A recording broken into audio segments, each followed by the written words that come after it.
We got to shed the light on some things here. 1 second. All right, lights. That was a good catch there at the end. All right. We got the lights. What's up, everyone? AJ Wrights Crypto here. It's Monday, March 3rd. Super excited to be here. Thank you, everybody that's already in here. Make sure you smash the likes, subscribe to the channel, all the things. Dude, Change, how was your weekend, bro? It was fun. Yeah, it was good. It was good. So, Yeah, very active. yeah, Yeah, certainly. you obviously were in Denver. It was good. So Friday night was awesome. Whitney and I had a just at the house. I was gonna do a stream party to watch KC, but at the end of the day, it was just us sitting around talking about a lot of bullshit that's going on, drinking some beers and watching some fights. Nice. So yeah, just chilling with the family, man. Just trying to shake off a lot of the trash. Yeah, dude, I get it, man. Yeah, the fights was really good time. Karate Combat never fails to put on a show. Shout out to LARPing, shout out to George, shout out to all the fighters, shout out to Akura, the Maka Flow, the crypto champ. Dude, some of the KOs, man. It was like 95% of the fights ended with like KOs or Yeah, TKOs or it was crazy. We missed the first two fights, right? And we get there and the fights were going by so fast that like we were there for an hour and there were like 4 fights left on the card. I was like, what's happening right now? But yeah, that one guy, I forget his name off the top, but he has 3 knockouts. He's Roberto Despagna or whatever his name was. Yeah, I think that's how you pronounce his last name. Yeah, massive that dude. 3 fights in 3 months, less than 28 seconds in the pit combined. Yeah, on all 3 fights, dude. He hit the guy. You see him. He did like this little thing where he like kind of turned, sized him up, and then went whack. Yeah, yeah, that was crazy. And shout out to Crypto Champ, man. I got to talk to him after. Such a good time. I mean, they literally told a story. President Awesome went up and was like, this guy here was, sleeping under the cage 2 years ago, and like, look at him now, kind of thing. And I was like, that's a story. Like, that's the come up when you want something so bad, you're willing to go through anything, to put yourself in that situation, man. That's beautiful. I'm gonna change your mic cable to a different channel, and hopefully that does it for you. Can you hear me now? Yeah, your levels look decent. I don't think you should have any more problems. If not, we'll switch the cable out completely. You know what? I could bring a cable tomorrow too. Okay. I brought my own mic stand. I saw the comments. Someone said you should just use a mic stand, man, because like nobody can hear him. So I got the mic stand now. As you guys can see, we're hands free. Boom, let's go. I brought my own mic, and I'll bring my own cord tomorrow. There we go. But yeah, really good time at ETH Denver. The first day we went to the Algorand Ranch, the Algo Ranch, which is like a side event for Algorand. It was really awesome. Our flight took a little longer than we thought, so we didn't get to see the whole event, but we saw like the final bit where the CMO Mark Vanlenberger kind of interviewed Ibu from Folks Finance about kind of some updates they're doing. I do have an interview on that will be dropping on the channel relatively soon. That was a really cool side event.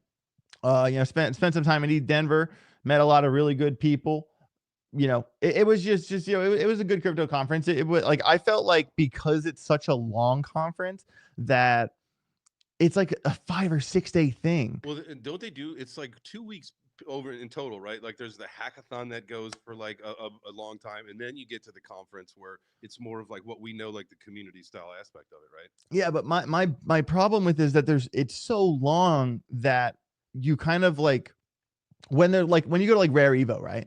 And it's like a 2-day thing.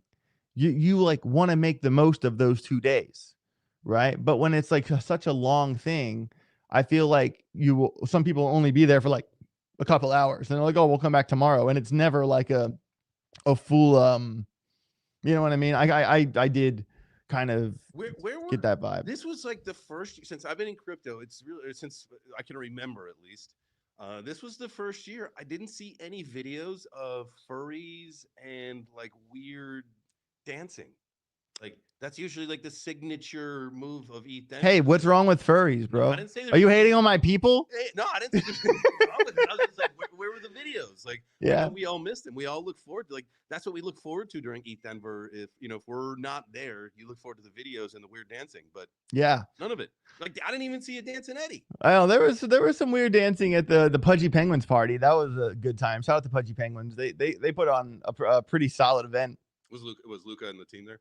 Yeah, I believe everyone was there. Yeah, I don't like know them, but like tangentially have seen them around, and no, they have done a really good job. I mean, come on, they're at Walmart. You know what I mean? You kind of can't really hate on them, but yeah, but we're just catching up, everybody. Early, definitely Monday morning sleepy vibes around here. Yeah. Want to appreciate over 150 people already in on YouTube. Thank you guys for being here. Do appreciate it. Shout out to everybody in the chat. I do want to go ahead and start looking at some of the market here. Bitcoin came back down now at just under 91K. The Bitcoin chart, its mood swings are giving me whiplash. It's a lot. We did have the tweet from Trump, the message from Trump yesterday. Totally pumped the market. I mean, dude, I was on the airplane home, and I have a rule to not trade on airplanes. I am never trading on airplanes ever again, because sometimes with airplanes you don't know how good the Wi-Fi is going to be. Sometimes if you're on that Delta flight, like Delta, like let's get it. But the Karate Combat had our flights booked with Southwest. So I wasn't sure. So I do, if I'm unsure of the Wi-Fi situation, I have a rule to not trade on airplanes. And let's talk about a good old fashioned backfire. Should have traded on that airplane, because I woke up and everything, our Cardano pumped 70% on one candle. And I was like, I'm glad I bought some Cardano last week in my portfolio.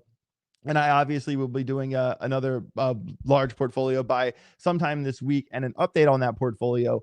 But man, like, I mean, on Friday, like I bought some stuff on Friday because it was like a really blood in the streets kind of day. Obviously, the problem with days like that is you always should have bought more. That's normally the problem, is that you didn't buy enough. But it was one of those things like, dude, I got to consider trading on airplanes again, because that one was just insane. So let's talk about that. Let me pull the story up here before I switch the screen. There is some really awesome news to talk about today. A couple things that are happening in the background that so here's the main story of the day. Trump floats U.S. crypto reserve proposal. I don't have my glasses on. Hey, I'm going to put my glasses on while I read stories. There you go. That's probably a good. Much better. Man, I can't see shit. Trump floats U.S. crypto reserve proposal, cites Bitcoin, Ethereum, XRP, Solana, and Cardano. I feel like he didn't spell Algorand correctly there, or maybe it's on the next tweet. I don't know. Did you see how like originally it had came out where it was just the XRP, Solana, and Cardano, and then he put out, I think it was another tweet saying like, "Oh, Baron reminded me, like, I also love Bitcoin and Ethereum." Like, don't get me wrong. Yeah, I didn't see that tweet. But I don't know. Honestly, dude, I got home after my flight and was so tired that I like fell asleep watching this movie called The Substance. Very strange fucking movie to watch by yourself. But by the way, guys, if you're alone, don't watch The Substance by yourself. Okay, we got that out of the way. And then I like fell asleep, and then I like woke up and went back to sleep. I feel well rested. I like those conferences like exhaust you mentally, and I'm super glad that that I caught up on this. So I did miss a couple things with stories, but I am kind of catching up now. I do want to say, before I go circle back to the Trump story, dude, I absolutely have to tip my hat to Algorand, man. The like I said, the Algorand side event was awesome, but then we were at the Denver airport in the morning. And look at this. Woo. I was walking through the terminal and I said, did I just see that? Is that for real? And sure enough, Algorand can get it. But yeah, but no, like that was at the airport, and Jada was in one terminal. And I took her to her flight. She's, she went to spend some time with her family, and then I walked to my terminal, and sure enough, it was in every terminal in Denver Airport. And that is really awesome. When people say, what is Algorand doing for marketing? Oh, blah, blah, blah, blah. Man, that's really cool to have that kind of awareness at the airport. That's badass. I mean, that's how you get touch points with just regular people. That's like maybe not mass adoption quite yet, but you get enough of those, maybe initial touch points with somebody, and they're like, oh wait, I've seen that before. I've seen that logo. Where did I see that? Oh yeah, at the airport. Yeah. Like, those are great. The airports and billboards on the road, like the digital ones, the dashers that they got, like, great to see advertisements coming through on the crypto world. Yeah, it was really cool to see that. And I do feel that more altcoins will enter the fray eventually in this conversation. But here's basically, if you've been living under a rock, here's the story. And a surprising turn of events, a tweet attributed to U.S. President Donald Trump has emerged, suggesting the creation of a U.S. crypto reserve that would include several prominent assets such as Bitcoin, Ethereum, XRP, Solana, Cardano. And here's the second tweet. Oh, no, thanks. And obviously, Bitcoin and ETH are other valuable cryptocurrencies will be at the heart of the reserve. I also love Bitcoin and Ethereum. So that's that second tweet you were referring to. But here's Donald's exact tweet. A U.S. crypto reserve will elevate this critical industry after years of corrupt attacks by the Biden administration. And let's not pretend that didn't happen. Operation Choke Point 2.0, that was something special. Anyway, just so you know, JT's in the chat, your microphone still seems to be low. Okay. I don't know why your cable. I would just say for today, just talk much louder. Just for today. Okay. All right, perfect. So which is why my executive order on digital assets directed the presidential working group to move forward on a crypto strategic reserve that includes XRP, Solana, and Cardano. I will make sure that the U.S. is the crypto capital of the world, and we are making America great again. And guys, like when we talk about like this is like a white swan, like, you know what I mean? This I'm not at all surprised to see this tweet. And I know that people are frustrated that things aren't happening as fast as, people would like them to be. And I've said, we've said on this show that I think this year we are going to suffer a little bit until we get to the point in time where, we're kind of aligned with tradition, and tradition is to stick to the halving cycle, and that has to spit out Q3, Q4. I think we're going to see some pumps in the grand scheme of things, but like even when yesterday obviously was a really significant pump, like on the daily chart.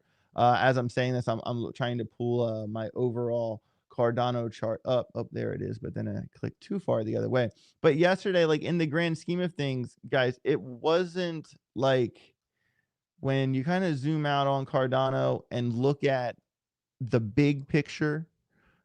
I mean, yeah, it got close to the December high, but like Cardano's still $1. We still have so far to go. And I think people are getting really impatient, and of course they are, but like I want to kind of paint the picture for you guys that these things don't happen overnight. If you kind of go back and look at the November pump, at any point in time, at any local low we're at, that last pump from the low November 5th, November 4th to that local high. I mean, that took 30 days. Cardano pumped 312% in 30 days. So no matter how low we go, no matter how bloody this year gets, I just want to remind you guys that at any point in time, we could be 30 days away from, local highs. So I certainly, and let's put like the pieces together. Jay Chance, I want to include you in this conversation. I just kind of want to, say the rest of my piece here is that your piece, brother, is that the SEC has been dropping cases like Lil Wayne mixtapes in 2009. All right. Like the Binance dropped, Richard Hart dropped, Coinbase dropped, Robinhood, another one, OpenSea, so many things have dropped. And now, sure enough, new news story today, SEC to drop lawsuit against Kraken without penalties. Taking the ball and going home. Oh, like it doesn't get any better than this when we're talking about setting up for the bull market. It doesn't get any better than this. It really doesn't. We had a hell of a run in 2021. We did that without any clear regulation at all. Zero. In fact, we were still scared out of our minds.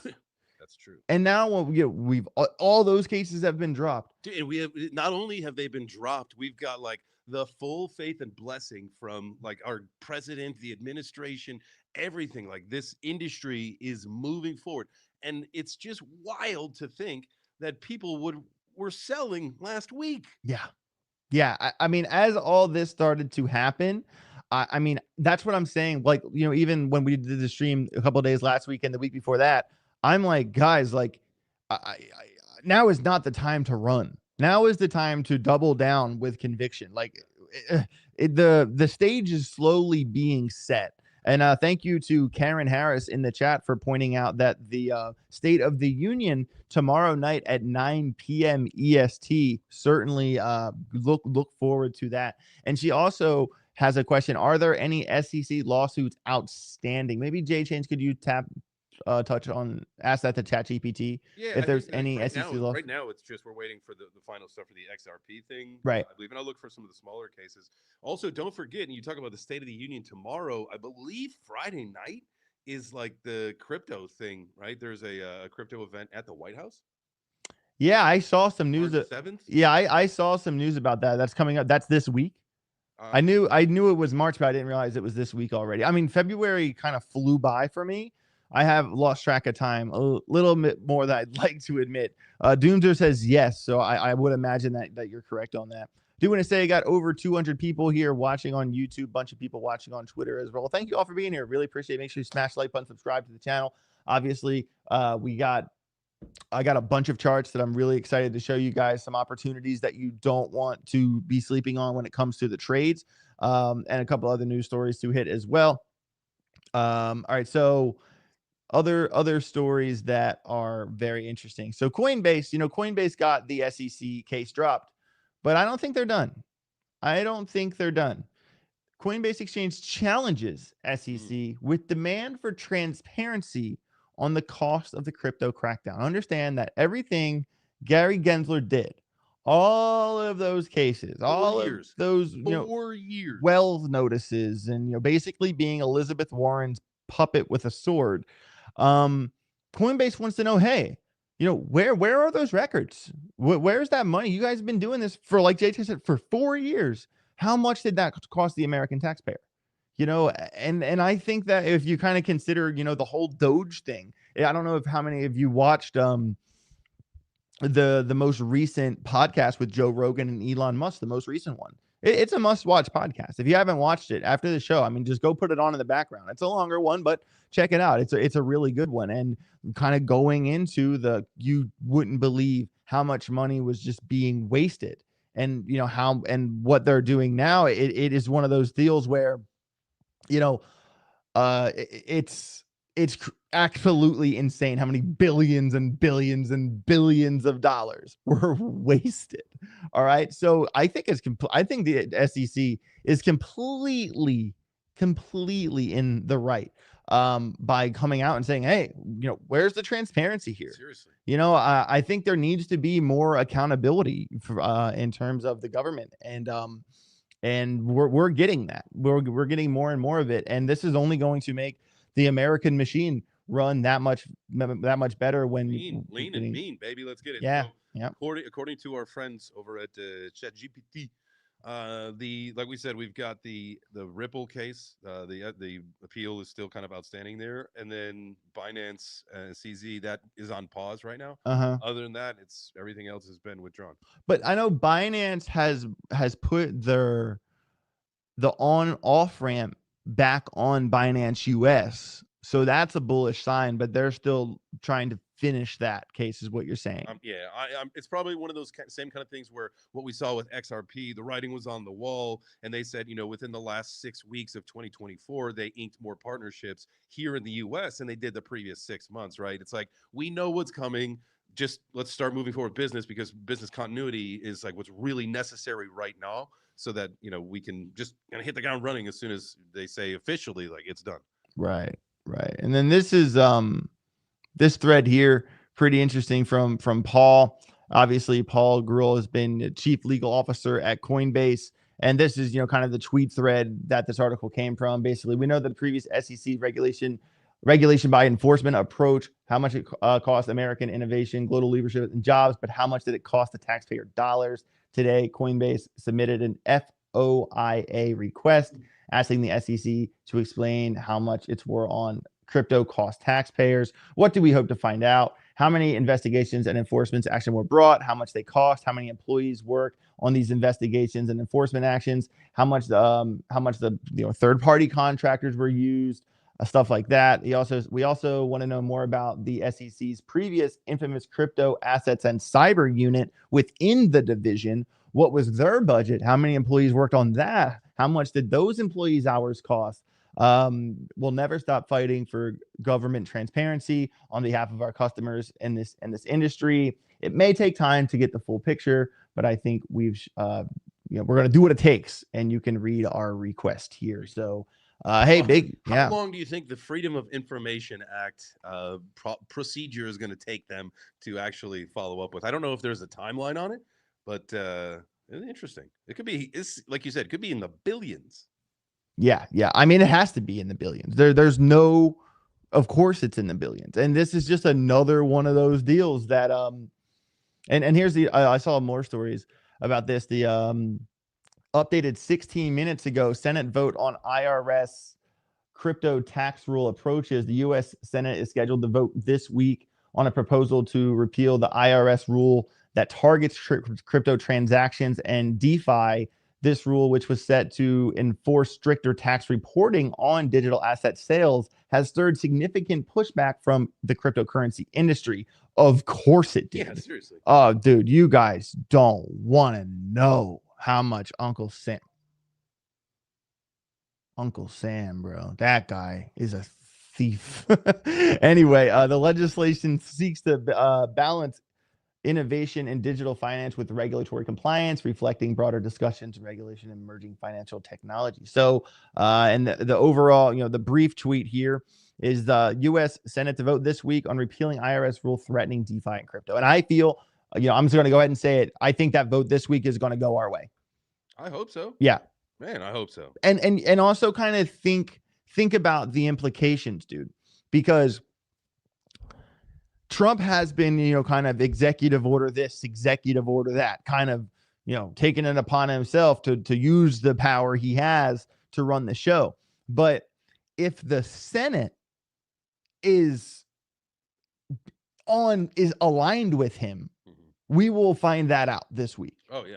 And that is like that's not a bigger deal, but it's very, very important that this gets, that this works out in the Senate this week. Yeah. It moves things more expeditiously through the process, right? Yeah. Like without any pushback, without any red tape.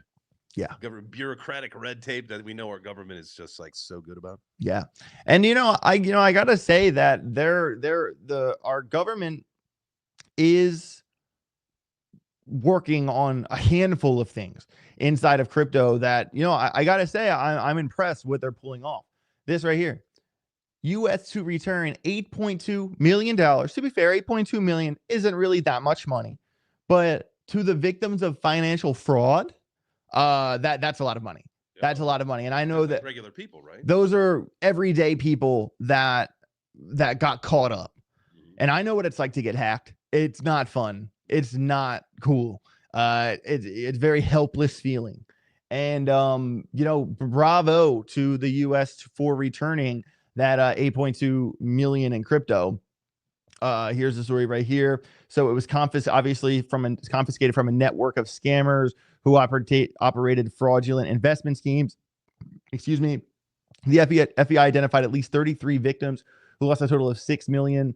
While investigations into other cases remain ongoing, the funds were tracked and frozen with the assistance of Tether, demonstrating the blockchain's potential to enhance financial security. And hey, I'm all for decentralization. I'm all for, the real ethos of crypto. But in the same breath, if things are stolen from people, I believe that there should be a way to recover that. There kind of has to be, you know what I mean? And yeah, man, I'm all for it. I feel like it's only $8.2 billion, $1 million, excuse me. But hey, I love to see the government doing this. What do you take on this, Chains? No, I'm right there with you, man. It's like it's nice to see the small guy win, right? Like there was what 36 people or whatever it was in that list. Like imagine what that was.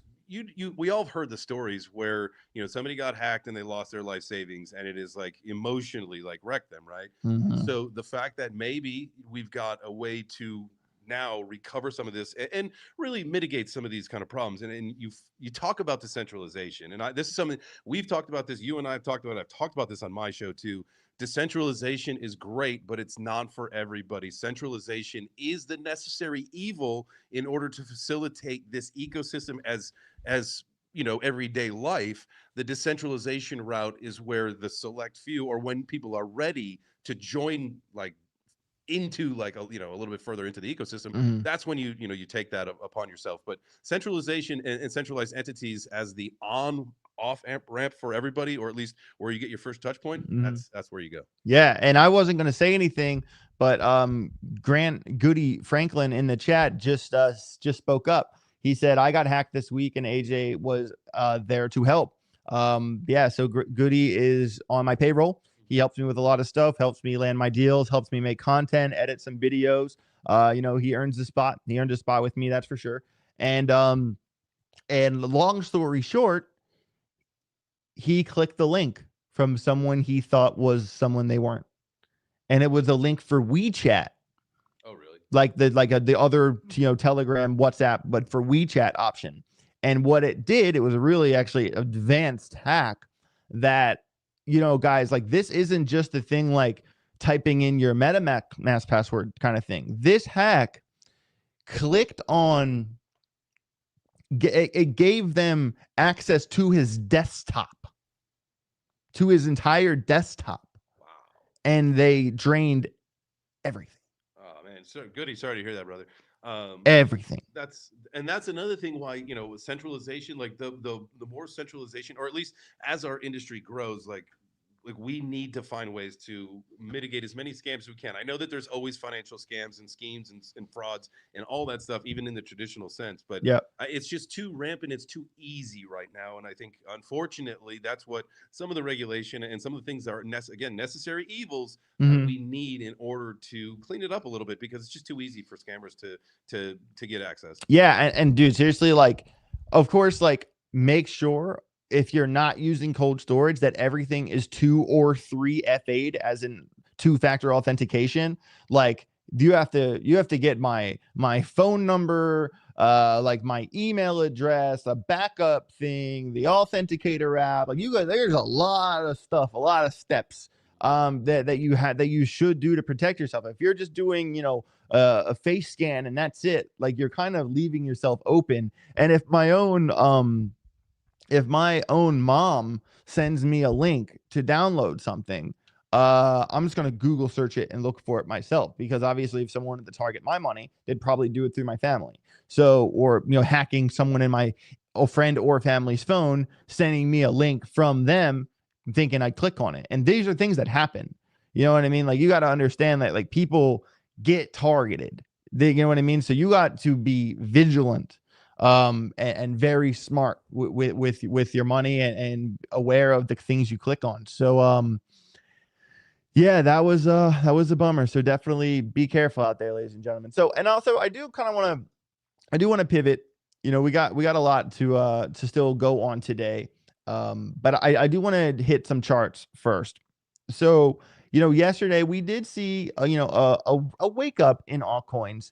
But I also kind of want to show you that, like, if you missed out, if you didn't get any trades yesterday, it's not the end of the world. Like, look at Avalanche right here. Avalanche, rock solid project. This is going to be a right down the middle pick in crypto. If you have Avalanche in your portfolio, I think you're going to do pretty damn good. And to be fair, so we have the fib set up here, right? And it came through. We got the death cross on the daily. But look, when this news happened, it put up a fight at the 786. All right. And when you really zoom in on this pump, like, first of all, hold on. From its price right now, Avalanche is still 140% away from its December high. It is 184% away from its 2024 high back in March. And from top to bottom, that pump was only worth about 20%.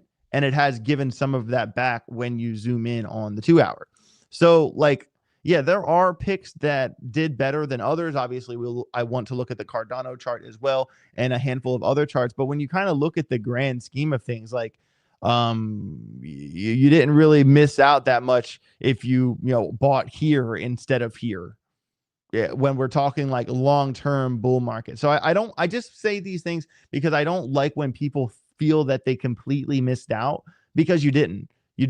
And this is another point I want to make here, is that I had a really interesting conversation with a gentleman I met on the airplane on the way home to Denver. And he was at the conference, obviously knows who I am, things like that. So we chop it up, talk about crypto. And, some of the point is that, like, that pump happened and, like, all like, dude, I missed out. Like, oh, I wish I did this thing. And guys, listen, pumps and dumps in crypto are a dime a dozen. These things happen every day. And if you miss one significant move, that doesn't mean like it's over for you. If you lose one trade, that doesn't mean it's over for you. Like, obviously, I have like my own trading Telegram, and sometimes people get in trades they shouldn't, or they don't set a stop loss, or they don't use proper risk management, or, don't do their homework. And it's like, people, there's a level of accountability people have to take anytime you click go on a trade, period. But also, my greater point here is for the people who are, looking to make the most of this bull market, is that I want to point out how early we still are. Hold on, let me show you this. So the others chart, we talked about the others chart a little bit last week, right?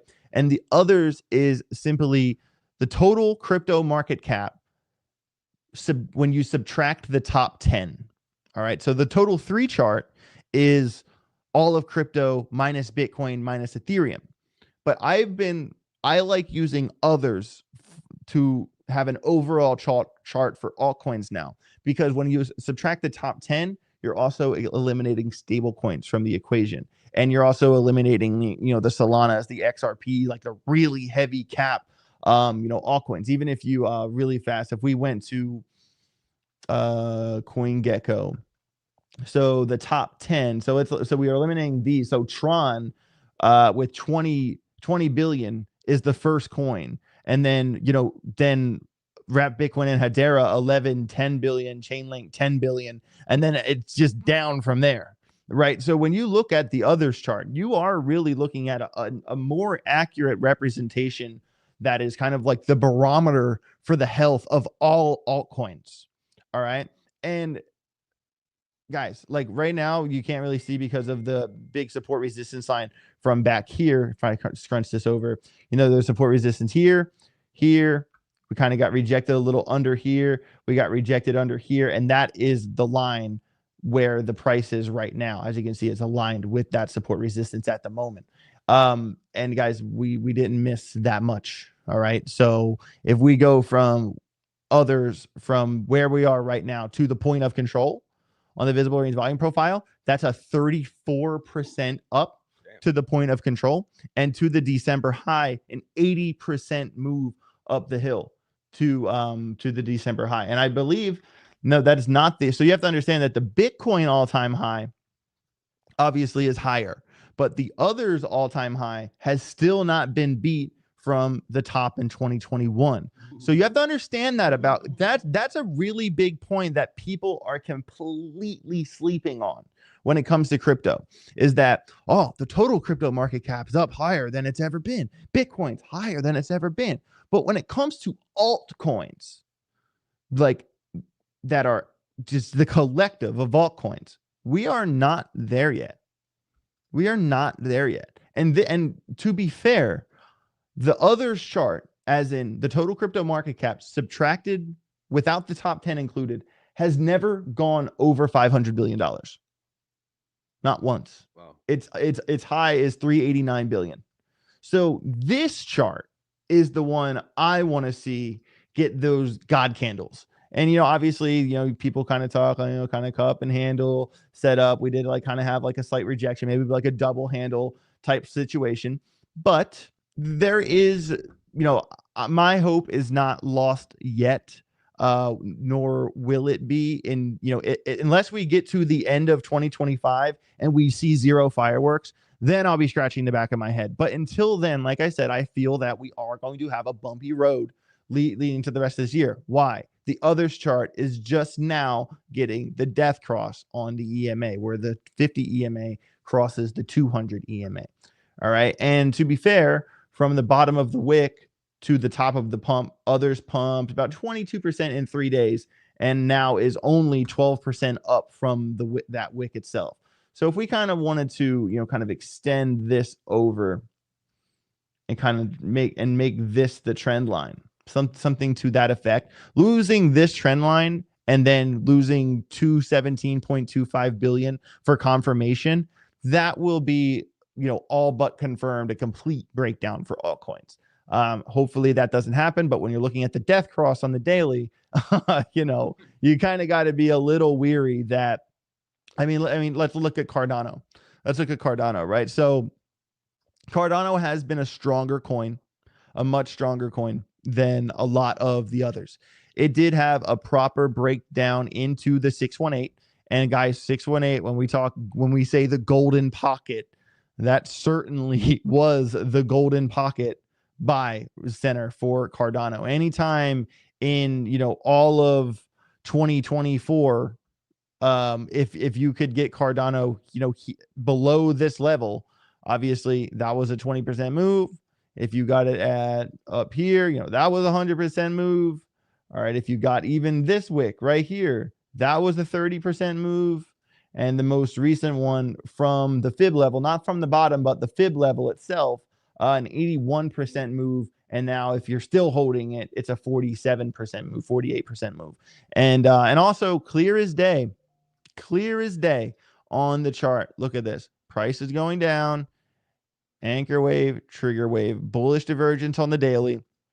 And if you wanted to kind of get into the nitty gritty of some of this setup on Cardano, it's really important to point out the obvious. And the obvious is this level right here, because it was rejected right here. So we lost this level. We wicked. We came down February 3rd, rejected here, rejected on the 11th, rejected on the 13th, rejected on the 17th, didn't even get up to breathe on the 21st, and then bang, that's all she wrote. So when you see, and this is why, when you see these levels that show up time and time and time and time again, gotta react to these things. You have to find, you have to set alarms to react to things. This is why I'm so big on alarms in my trading group. No one can stare at charts all day. No one. We have lives. We have family. We have friends. We cannot stare at charts all day. But when you're aware of these certain things, when there's a level on a chart that gets rejected, 5 times in the scope of 1 month, you're damn right. I want to be alerted on my phone when that level gets passed. And I know it sounds easy, generic to say out loud, but it's different in real time. And you all know that crypto is much harder in the moment than it is in retrospect. And this is why I preach alarm levels to you guys over and over and over and over, because how else are you going to know unless you're literally glued to a chair 24 hours a day? That's my point. I stand by it. So let's kind of look at where Cardano is at now. So it did peak out at about $1.19, is down about 18% from that. So, conditionally right now, we kind of have to ask ourselves, okay, well, is, Cardano going to hold this value? What Fibonacci level is Cardano in right this moment? Let me kind of zoom out. Is it going to hold inside of, I believe is the above the 0.5. I drew it way further back. Yeah, I drew that way over back.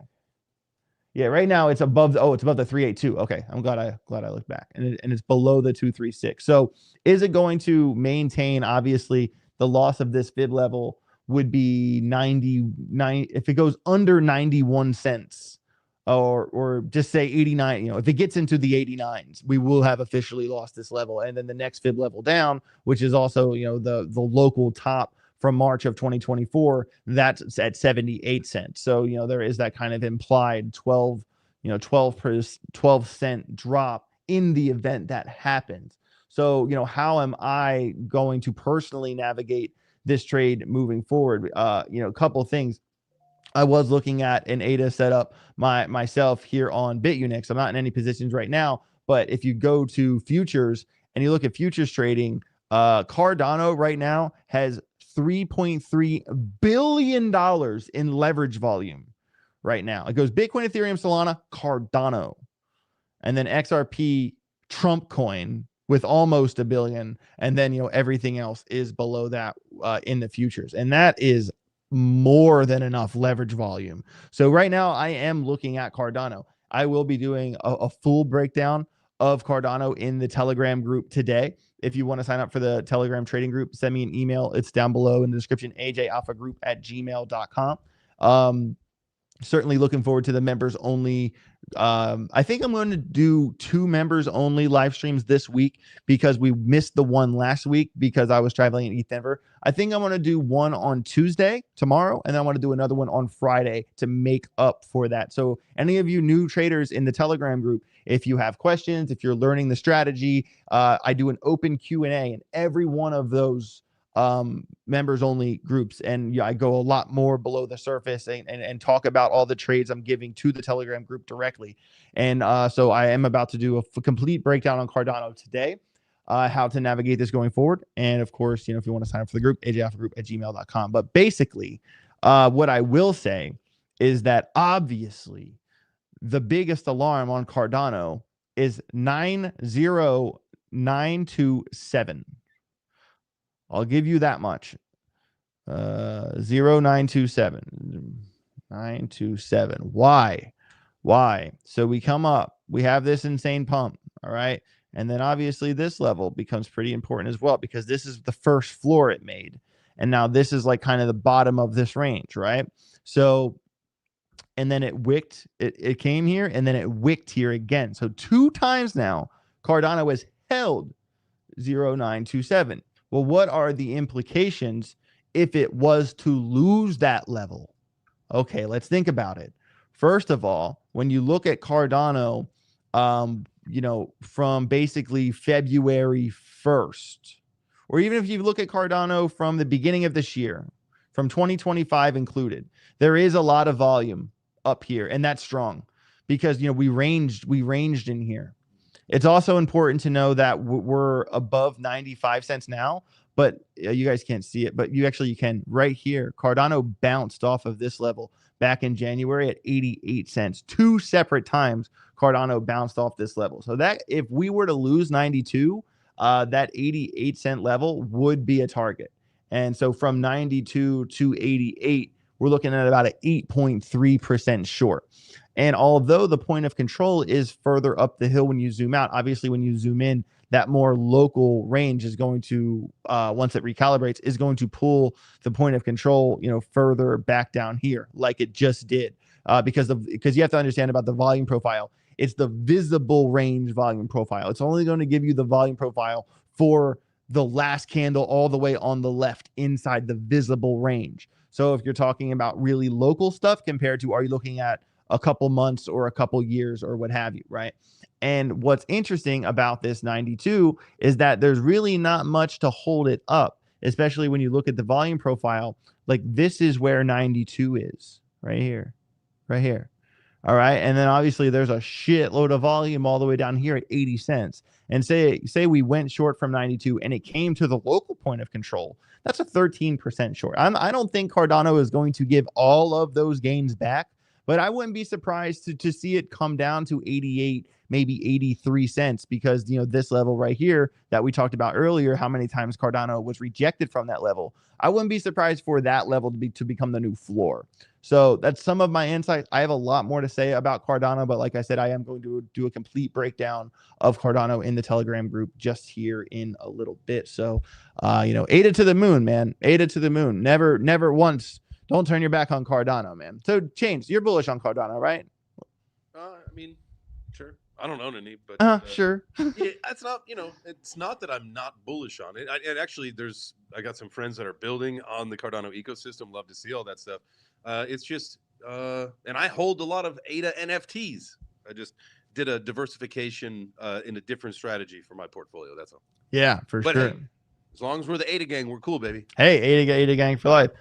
Big shout out to Desert Crypto, member for 9 months. Smash the like button. Do appreciate you, man. Also, got to answer the question in the chat. CR Reagan says charts not going to matter when ETFs hit and they drop taxes on US cryptos.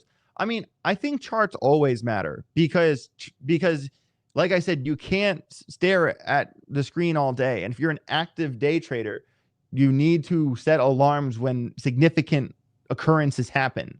How else are you going to do that without a chart? Yeah, like, how are you going to react to the market without an alarm? That's a really good point. I think once you hit price discovery mode, then maybe the strategy of the whole chart goes out the window for just a little bit until we figure out where we bounce and all that stuff, because you could just go straight vertical for a little bit. And we all understand that going into what potentially could be the largest shift of wealth, the biggest boom of crypto in history. Yep. Yeah, I mean, we are going to see some God candles. You just, at some point, though, the charts do absolutely matter, especially on shorter time frames. Yep, 130%. Joe said he just got here. I know you've been traveling. Will you answer any Telegram group emails? We went through all of the emails, I believe, last Wednesday, Thursday, and I will personally take care of the emails today. So yes, your emails will be responded to. I mean, obviously, always give us a little bit of time. Very skeleton crew here. Doesn't take an entire building full of people to run a YouTube channel. Just saying. Abdullah Isa, $5 super chat. Thanks for the $5. I appreciate you. What's y'all's take on the Bitcoin ETF selling pressure post weekend pump? I have to look at. Give me a second while I pull. I just think anytime, if you've got PTSD, if you've been in crypto for a long time, you just know if there's a pump, there's going to be a retracement. Of course. Whether it's the ETF caused it, whether it's Trump's post, whether it's whatever, there's always going to be some sell pressure every time you pump. Yeah. No, that's completely fair. I'm currently. But as far as outflows go, I'm not actually sure. I'm looking. I wanted to pull the heat map. Well, let me just pull this over here. I mean, there's nothing too crazy. I mean, there obviously was a lot of pressure back in October. I wonder what. Yeah, let me pull back to that. I have another question I could ask here. I'm trying to properly answer this question for you.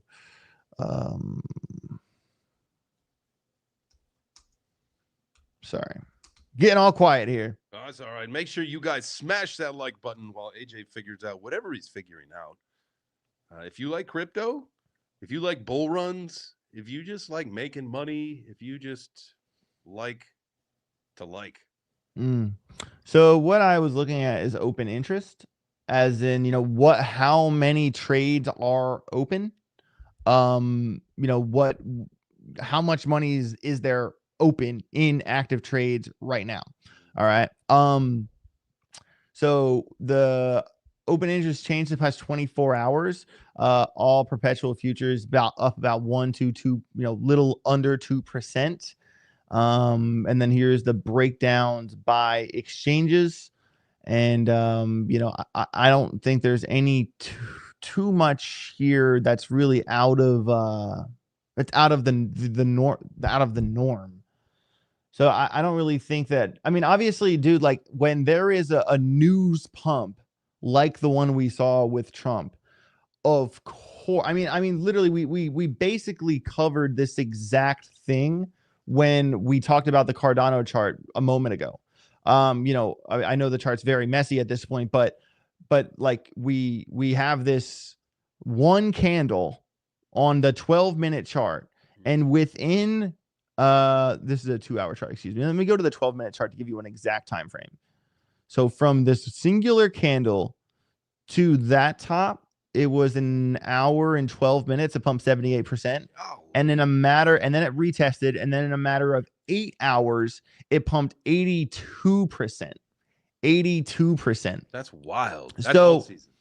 That's serious. That's a serious move. But then, of course, from that point, from that local high, Cardano has fell 20% and is currently down, you know, about 17% from that drop. So, you know, and with Bitcoin, it's going to be that, but less volatile, less moving parts. You know, it takes a lot more money to move Bitcoin, and that's honestly why I like trading altcoins so much, because once you understand volatility, you use it to your advantage, and that's how you make your money. But even when you kind of consider, you know, Bitcoin from the bottom on Friday to the top, you know, about a 20% move, and then from that candle, you know, we're talking about a 10% move from the news, and from the news to where we are now, we already lost 4.7% of that. So, you know, I think that Bitcoin, I would like to see Bitcoin bounce off of the 50 EMA right here. Also, this level on Bitcoin from, you know, see how it came down and then fought right here. Oh, you know, how many times it got rejected right there. And now that we're wicking here, I would like this level to become the new floor for Bitcoin. 89,820 is the short alarm for me for Bitcoin, as long as, you know, as small time frames, as long as we're under the 50 EMA, which we already are. So, you know, hopefully Bitcoin can find a way to stay in that range, because a 23-minute chart is staying above the 200 EMA. And now we kind of get to consider this local uptrend here, right? And then if this continues along this 89 level, this one's 89,728, this one here, because this line could become confirmation. If this comes over, we lose the trend line, and then we lose this alarm. You know, so that alarm could very well become a local short alarm, given if it breaks this trend line. So local stuff, if you're looking to get in on a Bitcoin trade, finding the confluence between the break, the short comes when we find confluence that combines the volume profile, which has the point of control at 84.6. For the record, the local point of control is 6%, 6.5% below the current price. So if we were to find our way down to that volume, break this trend line, and lose this local level, which consequently would put us under the 200 EMA, I would say that could easily become a short. 89,759, as long as we break that trend line first. So that's kind of what I'm looking at. And you think like you've got a pretty solid case of that dropping down to like 87 something, is that right, based on the volume? If it were to go all the way down to where you start to see the volume pick back up? Well, I'm talking local point of control, because we were really zoomed in, and local point of control is like, you know, the past couple days worth of volume. Gotcha. Larger time frame point of control, if we looked at, like, you know, from 2025 to now, because it's the visible range of the volume profile. So yeah, when you're scalp trading, you're going to consider the local point of control, because you're only worried about the past 12 hours, 24 hours of price action. At least most small time frame strategies are paying attention to the local volume profile. But when you zoom out, you know, the current point of control from 2025 on is 96.8. So there we go. Cool. So yeah, but that's basically where we are with Bitcoin right now. Like I said, I got a obviously big short alarm at 89,847, and then there's that other one that I said, but I'm not zooming back in on that chart. So there we go. We did it. Got over 225 people in the house. Thank you all for being here. Make sure you smash the like button, subscribe to the channel, all of the things. So Chains, we are at the point in the show where we have to you know, address the elephant in the room. Obviously, I absolutely cannot stand talking about this shit. It's getting old already. Um, the idea that J Chains, Hmm. are you trying to steal my channel? Is that your grand plan now? Is that what you're doing here? Is that why you're here? It's funny. I was texting Jada yesterday, the Glitter Queen. Shout out to the Glitter Queen. Shout out to I was Glitter texting her saying that basically that was my plan, but I didn't realize that you were on the text message Oh, thread too. God. Yes, that's Wow. every Wow. that's my goal. My goal in life is just to take over people's YouTube channels. Oh, yeah. But like, dude, he's literally, there's this side of me that I feel so bad for the state of mind he's in. Yeah. Obviously, a very sick guy saying very sick things, hurt people, hurt people. I'm a sober man. I put my best foot forward and handle every and all situation with honor, class, and integrity. Yep. That's the kind of guy I am. 100%. But there is a point where I'm getting frustrated.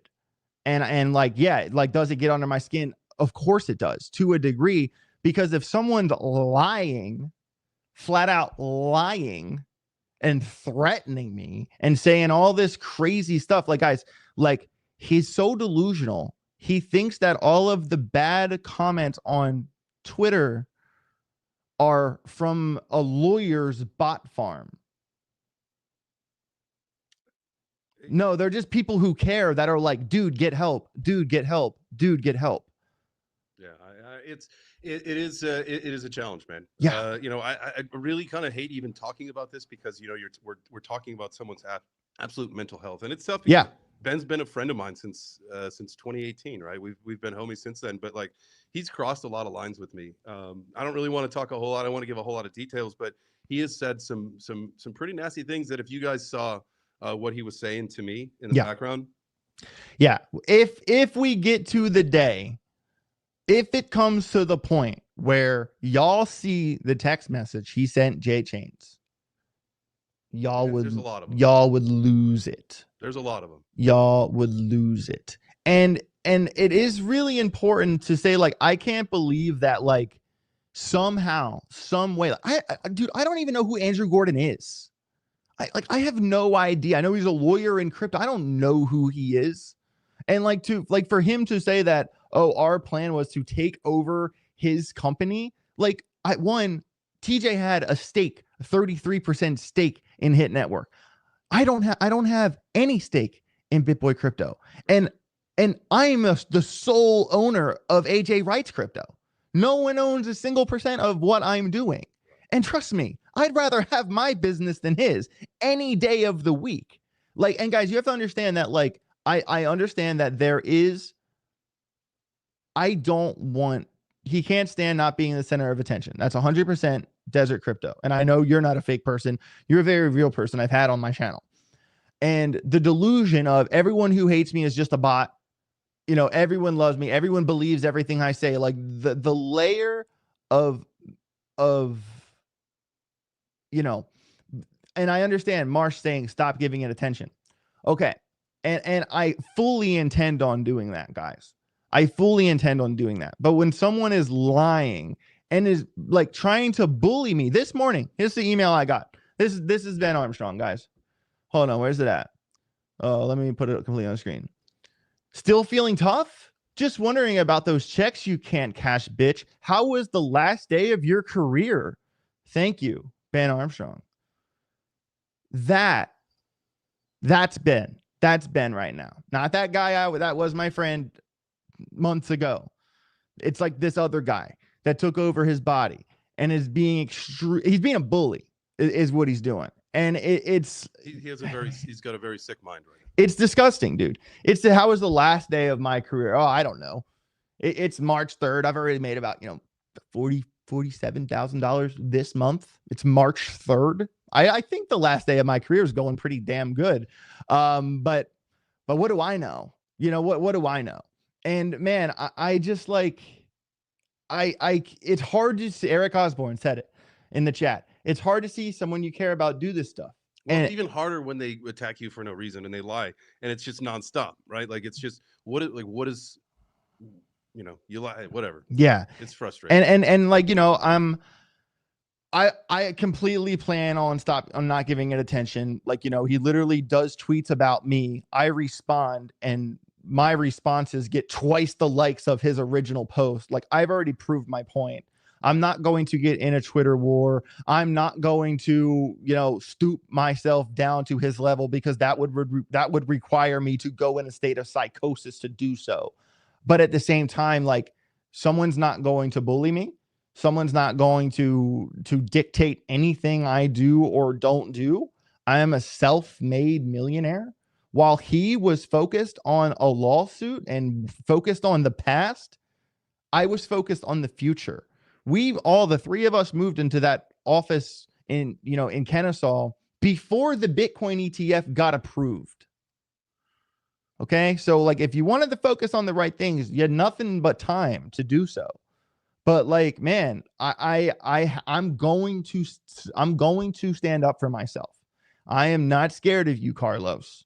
You know what I'm saying? Like, I'm done giving it attention. I'm not going to tweet war about it. But obviously, we're talking about a sick guy that's in a sick place that literally, basically went to ETH Denver to fight people, and then he got called out at a party, and then one of the guys, he basically stepped on someone's toes, and that guy's friend took his shirt off, like, let's get it. And he ran and jumped over a fence and pieced out. Tough guy. I would rather get knocked out in public than run away. So, man, like, I really, dude, there is so much I want to say. There is so much I have that I have not said. And the fact, like, he's going to expose me for what? For what? What have I done that's illegal? Please tell me. Please tell me. I got to where I'm doing by doing it with honor, doing it with integrity. Like he's the one who I never leave my audience astray. One word, Bencoin. Like, dude, you gotta be kidding me, bro. So it's just like, if you're going to end my career and you're going to do it, like, what are you going to expose? Like, dude, your whole story is based off of the fact that I was a plant for Andrew Gordon. I don't know who Andrew Gordon is. So, and you also have to think, Ben, you're actually totally messing this up. And if I was the Frank Underwood of crypto, you actually have to blame Nick Diamandi, because Nick Diamandi hired me. So really, it was him, dude. It was him that put, in place. And, and I'm not really a fan of Nick Diamandi. We have had our bits back and forth, but he texted me in the midst of all this, basically saying, you're the Frank Underwood of crypto. Who knew it was you the whole time? Like, well done, bro. Like, great job, in like utmost amount of sarcasm. And I got to admit, he got a laugh out of me. He's not my favorite person in the world, but he got a laugh out of me. And it is like, this is really sad to see, and I am really tired of talking about it. But in the same breath, guys, I want him to get the help he needs. That's the most important thing out of all of this, is that, we all know him. He, at the end of the day, Ben's done some massive things for our ecosystem, for the space and all that stuff. You can't take that away from him. Nope. But right now, you guys got to know it's not the same Ben. Yeah. And the whole thing that, like, me and you tried to destroy him. That's all we. Ugh. Give me a break. Like, one of the things, like, first off, I just want to say one thing. Like, shout out to all of my friends and family and everybody that supported all of the stuff over the last couple of days. Have been really tough. I will say, my family struggle. We have our struggles just like everybody else. We're a one-car family. Like, I would not drag my family through all the pain and suffering, especially when I was training for the fights and all that stuff, to make them have to take me places here or there. Like, if I was like a plant, like, I would have my own car. I would have would have things set up differently. Like, this is insane. Like, I'm just a normal fucking person like everybody else that's watching this show. Yes. And it's painful to watch some fucking idiot like Benjamin Armstrong start to drag us through the mud for no fucking reason other than the fact that he has lost control of his own life and mind. And that's taking accountability, Ben. If you are listening, you know what? I know that was one of the big things that you didn't like me saying to you, is that you've literally taken no accountability for any of the fucking decisions that you've made. Yep. Yeah, man. Zero accountability has been taken. I mean, the guy literally has a warrant out for his arrest. Several. And he's in Georgia. He in the state of Georgia. And you know what he did? He came back to Georgia. He's in Georgia. Well, I'm getting what an idiot. I am personally, and I told you guys, I don't want to give the details, of course, but I'm personally getting ready to add several more charges to that long list that he's got going right now. Yeah. He crossed the line with me. Yeah. And I will gladly entertain an apology from him down the road when he gets the help and the mental health that he needs. Yeah. But he's dead to me. Yeah, man.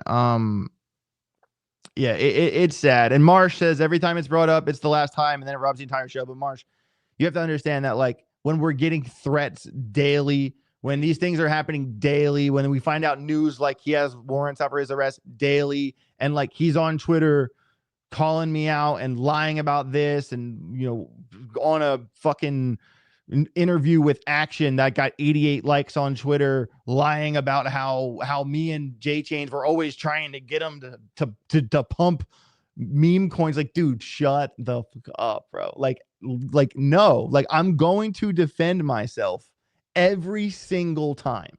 Because we are true honorable men. 100%. I earned my spot in crypto. I earned. Look at the sponsors I have underneath: Bitunix, VeChain, Market Cipher, Algorand, Karate Combat, all very legit projects in crypto. Not to mention all the deals I'm about to land right now from the contacts I've made this weekend. You don't get to break news for 3 top 50 crypto projects by being dishonest or by being disingenuous. I am going to stick my chest out and be a fucking man and own my mistakes and fight back when there is any lies spread about me, period. I'm not going to take it. I'm not going to take it. Nope. And it's just like, dude, it's sad, dude. It's really sad. And Marsh, dude, I want it to be the last time, bro. I want it to be the last time, but it's when, dude, if you read the things he said to J Chains, you wouldn't have a choice to talk about it either. And Ben, if you're listening, because I know you are, bro, get help. Get help. Get help. That's really what it comes down to, bro. Get the help you need. Oh, I'm not on Adderall anymore. Well, guess what? You're still fucking crazy. So, you know, it's that simple. My career is not going to end because a manic person wrote a book with AI in 3 days. It's gonna take a lot more than an AI book to bring down AJ Wright's crypto. You know, it's gonna take a lot. And you know, I hope it's, you know, I know what it's like to struggle with addiction. I know what it's like to see family members struggle with addiction. And in my early 20s, guys, I'll be honest about some stuff. I was a train wreck in my early 20s, man. I don't like talking about it. It was sad. It was dark, bro. I gave up. You know, there was a point in my early 20s where I was 21, 22 years old. You know, now I'm 33. A lot of that stuff very far behind me. But you know, I wasn't AJ anymore. And I know what it's like to struggle. And the truth is that the plug had to get pulled on me. I had to get to a point where I didn't have a choice. And unfortunately, the best thing for Ben is when he gets arrested.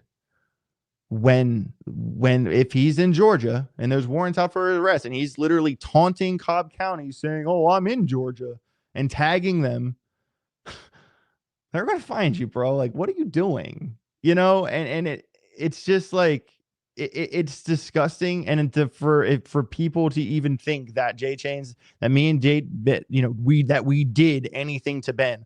All we ever did was to try to have his back and to try to steer him away from the bullshit. And like, hey, like, let's do what we're supposed to be doing. Talking about crypto. That's what we're supposed to be doing. You know, and like, it's not my place to you know, straight up fight someone else's battles. Like I sided with Ben over the TJ thing. I still to this day feel that TJ did wrong him. But in the same breath, do you think TJ had a choice?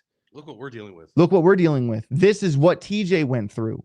And TJ got pushed to the point of no return and had to make some heavy decisions. Like, I don't think that his intent, he had a multi-year psyop plan to steal the company. I think that he got pushed into a corner and only had one option, and that option was to fight back. Was it correct? No. Where's the stake money? Who knows? Is Ben right about some of the stuff when it comes to the stuff with TJ? Yes. But now, like the stuff with Mr. X and, you know, accusing me, accusing J Chains, when I don't even know Mr. X, but when like J Chains and I, all we ever did, at least speaking for myself, Chains, I can't speak for you, but for myself, all I ever wanted to do was to see Ben complete his redemption arc. I wanted to be his friend. I wrote 400 fucking videos for the guy. 400 videos. Guys, all you out there, you know how long it takes to write 400 videos that are over 1,000 words a piece? Start typing. Start typing. I put a lot of work into, like, you guys have to understand that, you know, all of the scripted videos in 21 and 22 that like kept the channel above water. Ben was saying the words, but you were listening to me. And keep in mind, there Like, was no AI then. You weren't AI. There, I never used AI. And the fact that people use AI, I'm an actual writer. AI is good for research, but if you use AI to write, you're fucking lazy. I enjoy the art of writing. I enjoy the art of creating something out of nothing. There's very few things in the world I like more than an empty slate on Microsoft Word. You know, I love the grind, guys. Speaking really quick, not to derail you. Sure. Speaking of love, I've seen a couple things in the comments, and so this must be a new development. Is that apparently my love of pizza is fake, and that was just to connect with normal people. Wow. I have a fucking pizza tattoo that I've had for like most of my like adult life. We've since I was a kid, we eat pizza every Friday night growing up. We do it in my house now. Yeah. Like this is literally part of my life. Right. So like yes, pizza is like pizza is life to me. Give me a break. Yeah, man. Pizzas. I love pizza too, bro. I love pizza too, big time. It's a fake tattoo, said Farky Fark. Shout out to Farky in the house. Farky Fark won the giveaway from when I was at the fight. Nice. Yeah, that was a cool one. But yeah, you're a plant.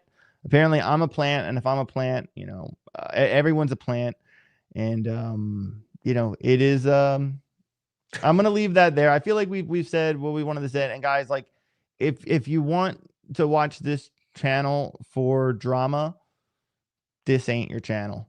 I don't intend to circle back to this. You know, like, there's nothing that he has on either of us that could, you know, because we're both honest men. I don't have anything to hide, guys. Like, you know what I mean? Like I don't know, man. It's one of those deals that and then for him to be like, because God told me. Okay, he's Jesus, dude. Yeah. I actually pray every night. Like, you know, I actually like follow, you know, the word and all that. And dude, for him to just like use that as like, oh, you should believe me because, you know why? Because God told me. Knowledge. That's what that, you know, that video when that guy's like, you know what this is for? Knowledge. That's what like it reminds me of. But yeah, man, I'm gonna leave it here, but I'm not gonna get bullied. I'm not gonna let, you know, what he said to J Chains go, at least without mentioning it, without reading it word for word. But it is absolutely, it's sad. And for the love of God, Ben, get some fucking help, dude. It's a train wreck to watch. I hate that I'm you know, even you know, TJ told me, man. TJ told me when I left Hit Network, I was the last thing I'll say. Could you unban me from what? You must not be banned because you're not. I see it says, can you unban me, bro? But it says hide user on this channel when I right click it, which means you're not hidden on the channel. So I don't know how that happened. Anyway, but yeah, but TJ told me, man, because so after I left, the last thing I'll say, and then we'll look at the graph. God damn it. I went back to Hit Network because my AJ Writes Crypto channel the channel name AJ Writes Crypto unfortunately was made on my Hit Network email. And TJ, I said, hey, dude, like we tried to, over emails give my channel back to me, because the day I left, they pulled the plug on all my Hit Network emails. I couldn't log into my email. I couldn't log into anything I made with that email. It kind of messed me up. And really quick, I'm sorry, I want to address this. So he just tweeted out that I blocked his access to StreamYard this morning. Yeah, the account is in my name. You're talking shit about me, calling me a murderer, threatening my family. Do you think I'm going to allow you to stream on a platform that is attached to my name? No, not brother. I don't think so. No. Right. So you're BitBoy. You should know how to enter a stream. Yeah. But you can't even do that anymore. Yeah. No, all I did was, removed access from my account. Mainly so because and also, to be fair, he could have used StreamYard to put out content on your channel or my channel, because we're all in the thing together. We're all in a group together. Right. So he did that to prevent him from posting on our stuff. 100%. It wasn't to stop him from tweeting. It was so he doesn't go crazy on our channels. So that's straight. It is my StreamYard account under my personal email. It is not his account. Yeah. He had a seat on my account. Right. So he can go fuck himself once again. Yeah. Learn how to use whatever platforms you want to use to create your content, Ben. But that was my account, and you've been talking shit about me and my family, and you do not get access to anything that's got my name on it anymore. That's fair. That's fair. But yeah, anyway, crazy. It is so sad. But so basically, I went to Hit Network because TJ, even after I left, gave me back my YouTube channel. And he said, man, like, and I was like, dude, I am going to try to help Ben, because, like, obviously TJ was put in the position that we have put in now. And he said, AJ, like, I hate to sell you this, dude, but like, it's not a matter of if, it's a matter of when.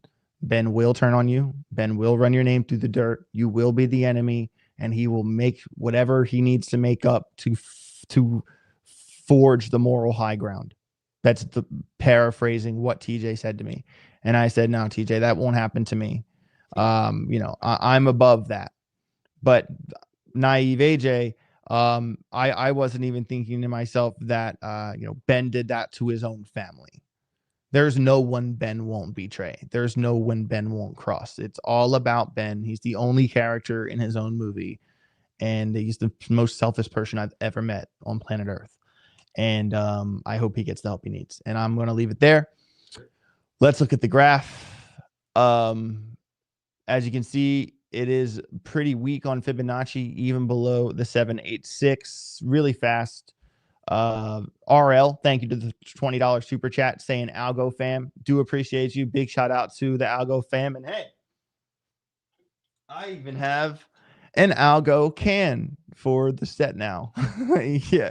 I had two of them, and guess what? I look over, Jada's drinking one of them. I was like, Jada, I wanted to use one of those for a giveaway. She was like, but I was thirsty, and she's pregnant, so she wins. So yeah, she wins.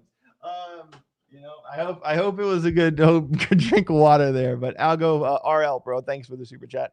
I do appreciate you. Sean, Cause, what is mind-boggling, everyone feeding into Ben's obvious psychotic break. You guys are amazing, and thank you for standing up for yourself, Sean.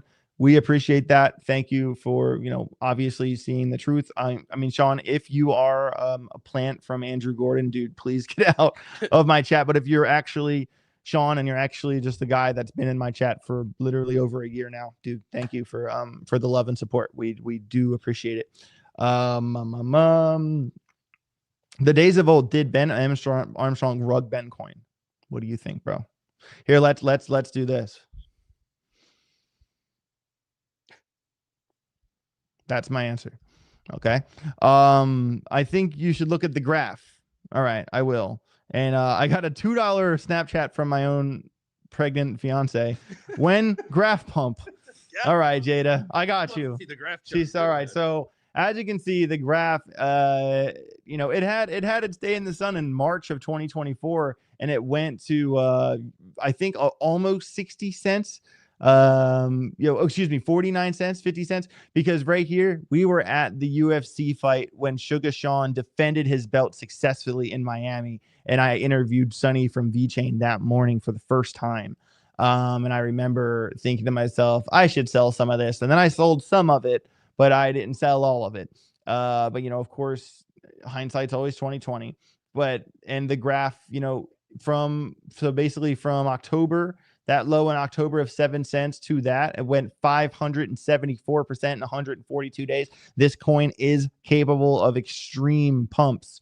And then from this bounce off this support resistance level to the local high December of 2024, the most recent pump, it still pumped 175% in 32 days. People said it underperformed because it didn't get back to the March 2024 high. But to be fair, it still pumped 175% in basically a month.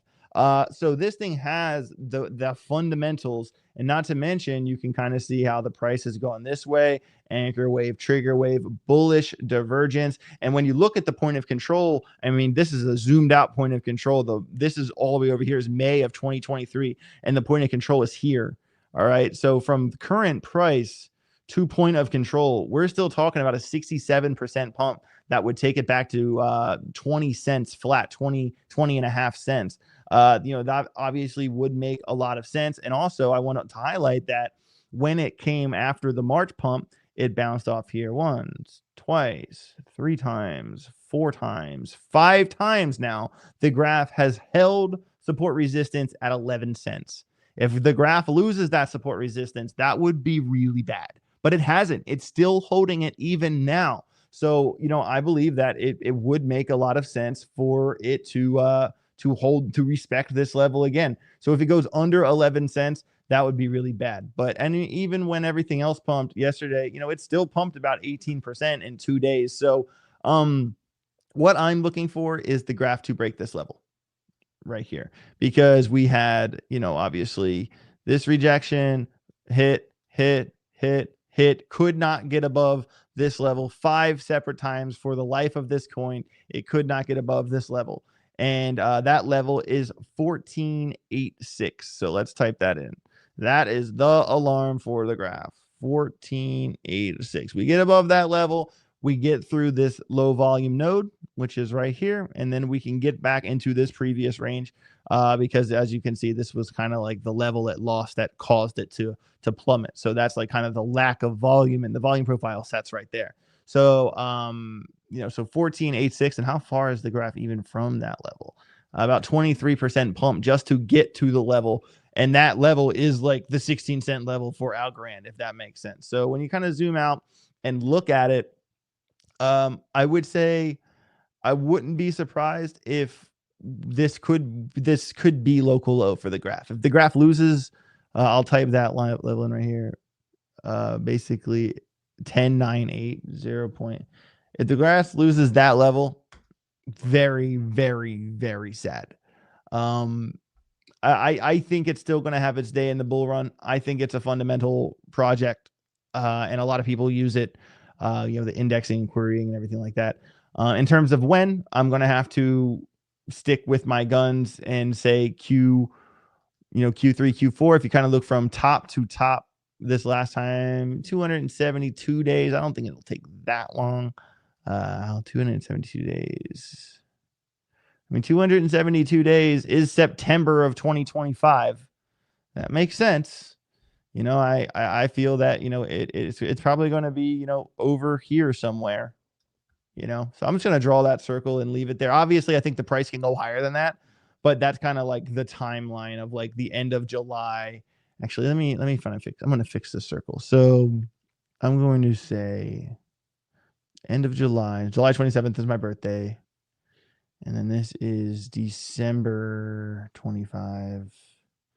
Yeah, so somewhere in that box, even if it goes higher, that's the win. So anything you buy now, especially in this value area, and this is a really important thing I want to say about buying the coins at these levels, is that if you just kind of look at the graph simplistically, right? Anytime you had the opportunity to buy the graph in this area, between 16, 12, between 16 and 12 cents every time, that was a win. Look up. If you can buy the graph between 16 and 12, 11 cents, you're going to win.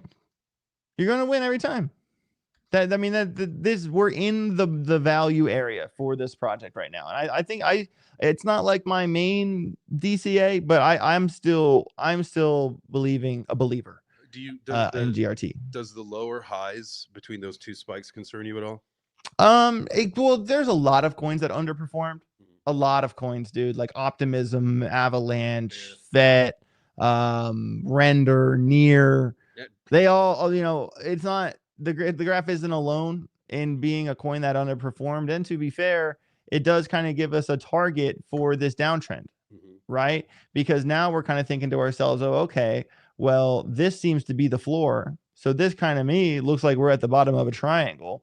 And if the graph was to ever break this, we get real bullish, don't we? Oh, yeah. You know what I'm saying? So I'm not completely turned off forever just because it didn't break that. But guys, we are going to call it a day for today's show. B Tony says, what about Pyth Network? I will do a Pyth post in the Telegram, and I'll write it right here on my piece of paper, and I will do it on the show tomorrow, PYTH.